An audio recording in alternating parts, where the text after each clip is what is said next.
Hello everyone, this is Fortune Gentleman 24 here, bringing you some more Sword Art Online Infinity Moments.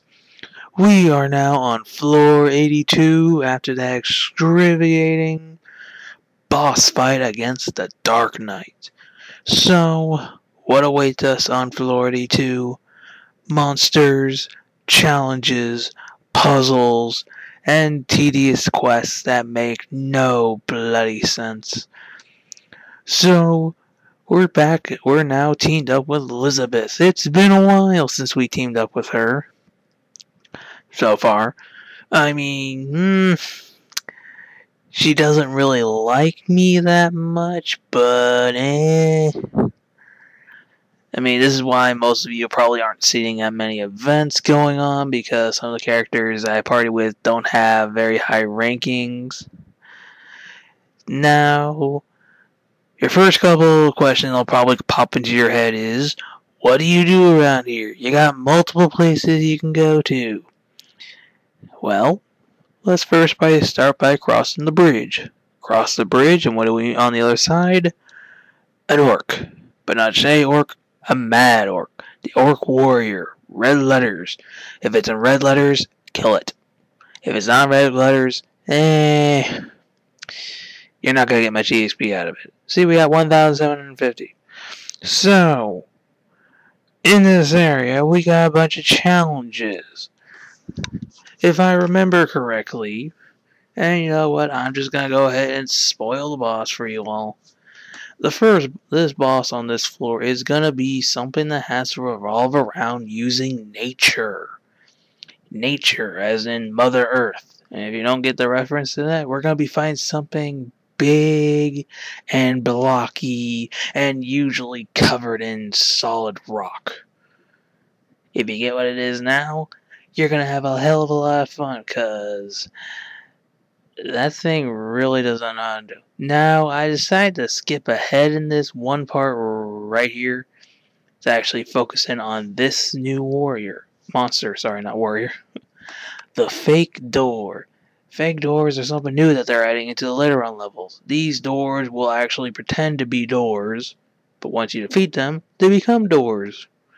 So they're just monsters that stick themselves onto a door. Once you kill them, you're able to go through the door. The only thing you're really going to find on the other side of this dang door is just, well, a treasure chest. Is the treasure good? Well, I wouldn't say good. I'd probably say moderate. Because, watch. See? We open it, and we get a item. But not just an item. We get ×1 of it. What does it do? It gives us more increase on whatever it is. So I'll ask this like I usually ask everyone. How is your day going for you all? Anything new? Anything special going on for you? Like, how is your guys' spring break going? Has anything new happened to you? Have you found any? Sorry. A little bit tongue-tied today. Sorry about that. Are you making any special, long, memorable moments in your lives? I mean, that's one thing you always gotta remember to do on spring break. Make a very fabulous moment happen right then and right there. And we get introduced to another fake door. This fake door, same as the last one, except more cheap.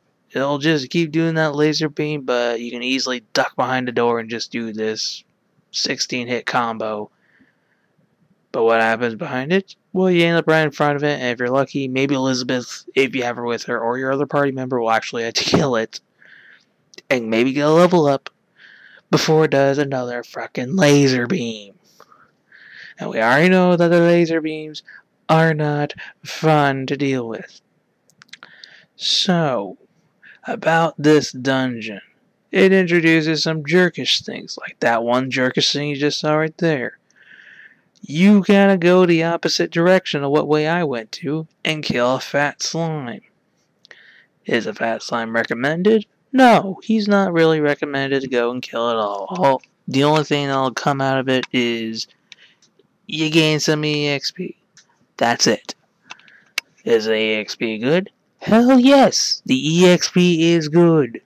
The only problem I have though is the EXP buff. Like, does that EXP buff give you EXP at all? I mean, when I use it, Kirito does not gain any EXP at all. So, does it only give EXP to the weapon that I'm using? Or do I have to be the certain class to use it? Because if I look closely at it, I believe the EXP buff is supposed to be going for what Silica and Shino are using. The daggers. But enough about that, we found the switch. What does this switch enable us to do? Well, this door right here is jerkish. It's locked. What do we need? We need to press the switch. This switch shall do one thing. It shall open the door. But first, grab treasure chests to obtain 5 of these lucky dudes. If I believe right, I believe that's the teleporting skill. Either it's the teleporter item, or it's probably cure for poison, or bleed, or some other crap. Now, welcome to the second part of the area. Now that we're in this area, these little crystal gems will now allow us to teleport here and there. So we can now teleport from the first area to the second area. The purple glow. A monster that we must kill. Now let's see, there's a bunch of orcs around here, so no doubt it's gonna be an orc boss. With a giant purple orc, and it's gonna be a jerkish version of it because it's gonna have 2 freaking lackeys down there going to go and protect its ass. Does not want to be a true boss and not have anything helping him. I mean, let's take a look at the floor bosses. They only have them. They don't have anyone else helping them. The only ones that are in there are you, your partner, and the 6 people who also joined up to go with you. So, first things first, I'm going to take care of the lackeys. And then fight the bastard. Now, the greater bandit. What can I say about him? He's fat. He's ugly. He really needs to get a better fashion wardrobe. His attacks are pretty, well, how should I explain his attacks? His attacks are pretty easy to read. You can easily tell when he's doing the charge attack. You can easily tell when he's swinging his axe. You can easily tell when he's about to actually do a whole lunge axe into ground attack. He's not all that hard not to predict on what he's going to do. And this is why he dies very easily. Even though it would have been so badass if I killed him with the shield, but sadly, nope. We're just going to kill him by just doing a whirlwind. As you see, okay, maybe not. Never mind, I forgot about that. He actually does block that thing. So, in 3, 2, 1, whirlwind. Never mind, whirlwind is a fail. But Elizabeth's attacks, nope, never mind. I remember one of these attacks were able to actually kill it. Come on, which one was it? I believe it was me. I believe I killed it. Yeah, there it is. 7,000 EXP just for killing that thing. Well, that was pretty simple. Also, a little side note. You see those little rock formations all the way down there? There'll be a little tiny twinkle there by near one of those rocks. If you click on there, you'll actually gain one of the quest items that you need to do. I forgot to show it off. Sorry about that. Welcome to the second floor. But let's not go here. Let's go to the first room. Now, when you first get into this area, well, the last area, we went to the second dungeon. That second dungeon, we will not be able to do anything at all because it is blocked off by a switch, which we have to activate from this one. To get to this area, all you really have to do is just go back to the main area. You remember when we crossed over the bridge? Instead of going down, if we kept on going forward past those 2 orcs on top, there'll actually be a way into this place. You go through here, Go through all the challenges, all the monsters, all the trickery, all the lazy son of a crappy bitchy doors that lead to goblins. And sooner or later, you'll eventually arrive at a door that leads to something big. Yes, I actually gotta say it. Something big is waiting for you behind a door. And once you get rid of that thing, you'll be able to press the switch and you'll be able to move on. But this first floor, pretty easy. All we had to do was just take care of a few things and go around. If I remember correctly, I think the later on floors are actually doing a run-on theme. Meaning, in the beginning, some of them were kind of hard and you had to figure out, you had to use your brain to use it, but now they're pretty simple. Like some floors will have you go and kill something, some will tell you to do something else. And then you go to like the dungeon floors where you actually go and fight the boss monster, they have you do something even more tedious. Example, this room. You see a bunch of goblins and you see a door. You try to go through the door, you're not going to be allowed to go through it. Wonder why? Because you got to kill all the goblins first. First glance, doesn't really seem much. Take care of all of the goblins, the door opens. So you are now free to go forward. Now you go to another door. This door, same as the last one. Bunch of goblins, door won't open. Kill each and every single one of the goblins. You gain access. I just decided to show the whirlwind thing because, I mean, this whirlwind skill is kick-ass. It doesn't take that long to charge up. You do it really fast and it's able to hit multiple enemies with a lot of power. And right then and there, door opens. We now have entrance to that big thing I told you about. So, we press the door, and we go through, and we're introduced with a room full of goblins. But not just that, a monster boss. So, mostly recommended, kill the lackeys, then go and kill that thing. Well, I mean, you can go and attack them right now and then attack the lackeys, because do not bother with that quest that is showing up right there. That was a quest that was on the last floor. I don't know, for some odd reason they're allowing me to get more and more quests, because I mean, after I turn that quest in, I'll get another quest saying for me to do a third version of it, then do a fourth version of it. So it's kind of helpful, but kind of tedious. Now introducing the Goblin King. What can I say about the Goblin King? He's the exact same thing like the mini boss that we just fought outside as the orc. Well, do I really need to explain anything? But if you're not able to kill him that fast, I guess I could tell you, his attacks are pretty decent to understand. He'll swing his staff around. He's not like one of those bitchy kind of characters that'll actually do something like a stats effect. No, he doesn't do any of that. He will be a bitch and actually knock you out of your sword skills. And here's the switch that I was talking about. Press thy switch.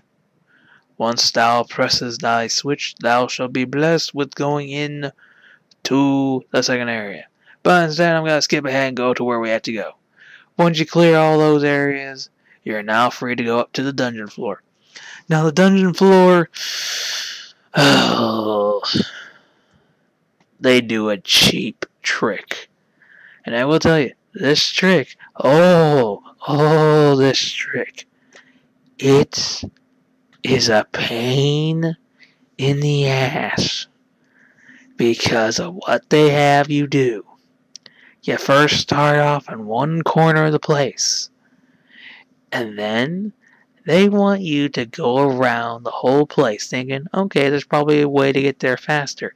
No. As soon as you get down here, they're going to make you do a left. I mean, a right, sorry. And then once you go all the way to the right, they're going to make you do another right. And then another. And then another. And then another. And sooner or later, you're going to be going into 2 giant circles just to get here. See? You're always going to go right. You'll get 3 treasure chests on the way in, but they're not all that good. They're just mostly weapons. I believe the one at the very end is maybe a item you can get. I believe that one was a teleporting item you can get. Same for this floor. Guess what? You gotta do the exact same thing. Go around and around and around. They're not making this easy. Now this is the easy one. Guess what you gotta do? Just kill those 2. Took me a while to get here. I believe you start off with I think 15 or 10 minutes to get here, and I had to kill a bunch of goblins that were chasing me. Don't get me wrong, the goblins were pretty easy EXP to get, but they were tedious. Sorry. But for this this door, all you gotta do is kill the Goblin King. After you kill him, kill the orc if you want to. You're not obliged to kill the orc. Once you kill the Goblin King, the door will open. I believe it's just mostly saying kill the Goblin King, and you'll gain access to the door. Because watch, as soon as we get near this giant orc, if we look to the side, if I move the camera correctly, I think I moved it. If I did, come on, scoot over, scoot. There it is. See, the door's open. We can easily go through it, but the freaking orc general, he is easy. He's an easy little shrimp to beat. So I say, go ahead, Elizabeth, kill him, give me EXP, cheers for you. 3, 2, 1, bye, bye. Just like that, he is gone. We are now free. We get congratulations for doing it. We got an item. Whoopee! Congratulations, Elizabeth. I should give you a kiss, but sadly, I'm not going to just yet. And with that, we have now gained access to the last hallway. What meets us at the end of the hallway? You guys don't need me to tell you that, because it's pretty simple. It's the boss door. Do we get to go inside the boss door? Sadly, no. No going inside the boss door just yet. We gotta wait. We gotta get prepared. We gotta turn quests in. That's the only way to do things the legit way. But my legit way? Turn all the quests I have. The quests I believe I have are probably only 2. Oh no, I had 1. That was the Goblin one I had to do. This one all you had to do was just kill a couple goblins and steal some of their bows. Mostly the main goblins to attack are the goblin archers. Do this enough times and you'll get it. Oh look, see, here's the 3rd version. I gotta kill a bunch of goblin swordsmen and steal some of their hilts.